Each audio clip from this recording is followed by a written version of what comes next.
İkinci kartamizni tanlagan insonlarimiz unda boshlaymiz. Aqlingizdagi insonni energiyasi, hozirgi psixologik holati. Xo'p, shular haqida ko'ramiz.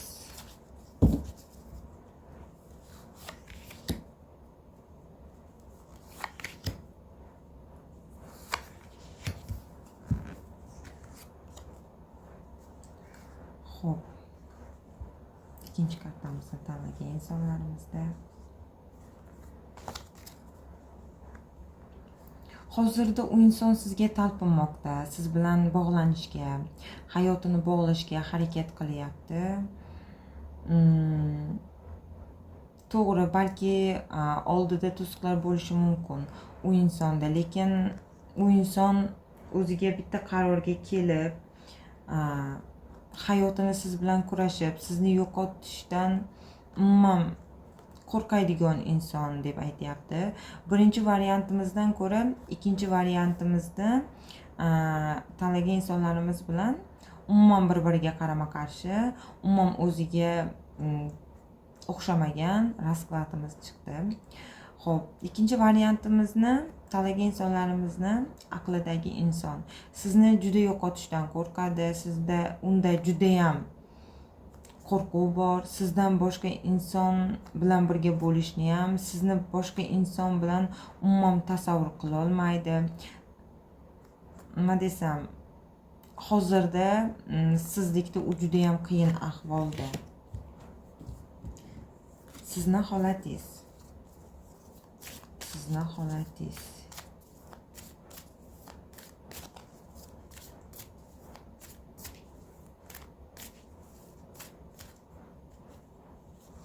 Sizni holatingiz.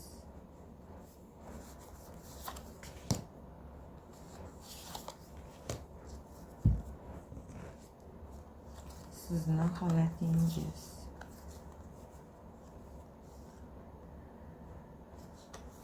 Xo'p. Sizni holatingizda nimalar bo'lyapti? Siz hayotingizni yangilanishini kutyapsiz. Sizda oldin biroz qattiq charchaganligingiz, biroz og'ir o'tgan tashvishlarda qolganligingiz, hozirgi paytda o'sha hayotingizni gullab yashnashi, o'zgarishi, o'zingiz hayotga qaytadan kelgandek bo'lishingiz ko'rinyapti. Bu raskladimizda tanlagan insonlarimizda fizический sog'ligini tiklanayotgan insonlarimiz ko'rinyapti, adashmasam. Xo'p, o'rtangizdagi munosabatda sizlar bir-birlaringizda umuman o'xshamagan, sizlar yoki yoshlaringizda katta farq bor. Ruhiy qalb taraflama bir-birlaringizga yaqinsiz. Bir qaraganda, bir so'z bilan gapirganda bir-birlaringizga tushunib oladigan insonsizlar. Даже sizlarni ko'rinishlaringizda umuman boshqa yoki millatlaringiz boshqadir, yoki sizdan yosh, yoki siz undan yoshdirsiz. Lekin qanchalik ko'rinishda yoki boshqa tarafdan to'g'ri kelmasalaringizda baribir qalb taraflama bir-birlaringizga to'g'ri kelgan insonsizlar. Munosabatda ham shu turibdi. Sizga nima demoqchi? Sizga nima demoqchi? Sizga qanday gapi bor?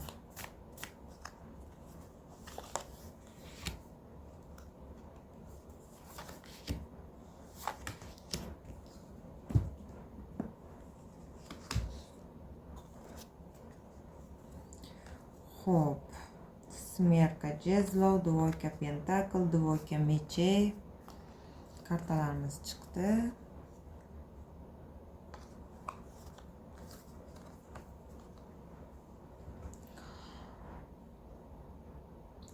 U sizga nima demoqchi? Sizga qanday gapi bor? U insonni xayolida sizga nisbatan nima xohlayapti? Unga tanlov kuchli, juda ham qiyin bo'lyapti.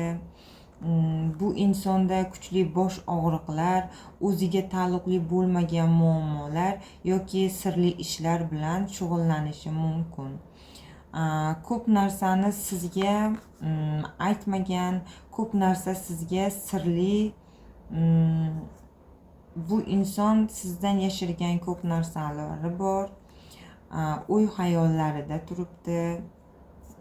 Judayam qo'rquvda, yaqin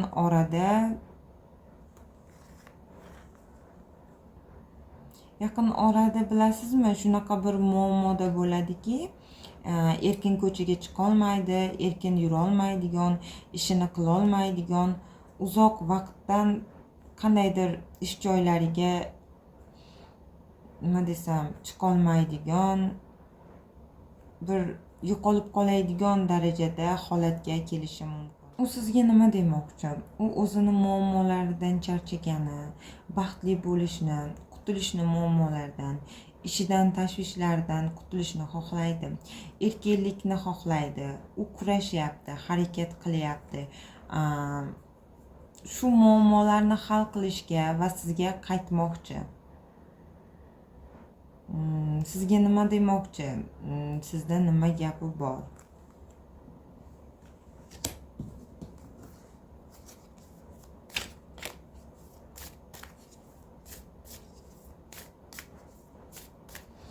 Xo'p, keling, tasbehlar orqali ko'ramiz. Sizga nima demoqchi? Sizga nima gapi bor?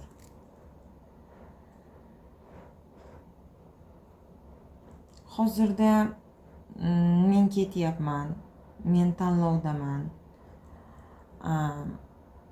meni tushunishing kerak deyapti. Menda muammolar bor, hisob-kitob ishlarim bor.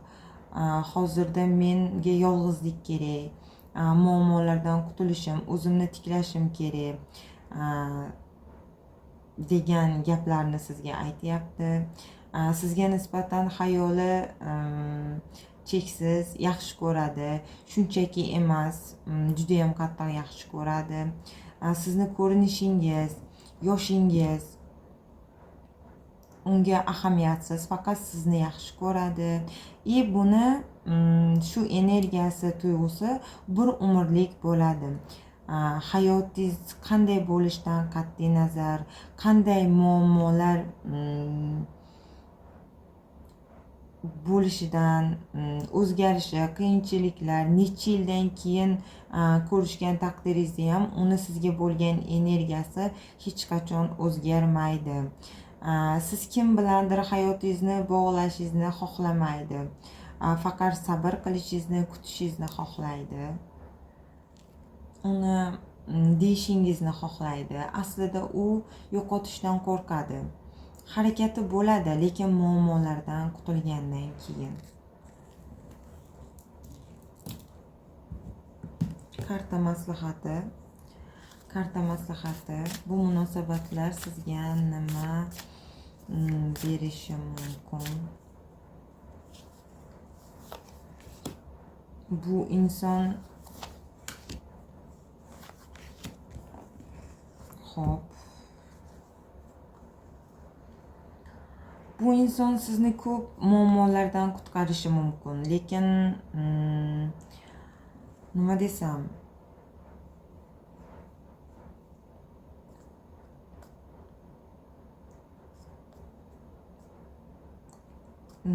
nima deb sizga aytsam, bu siz unga ko'p ishonmaysiz. Ya'ni sirli bo'lgani uchunmi yoki sizdan ko'p narsani yashirgani uchunmi yo bilolmaganingiz uchunmi sizni hayotingizda yuqori pog'onaga chiqaradigan inson aslida bu inson.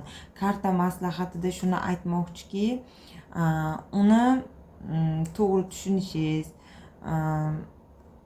uni kechirishingiz kerakligini kartalarimiz gapirmoqda. Uni to'g'ri, yaxshi xarakterlari bordir.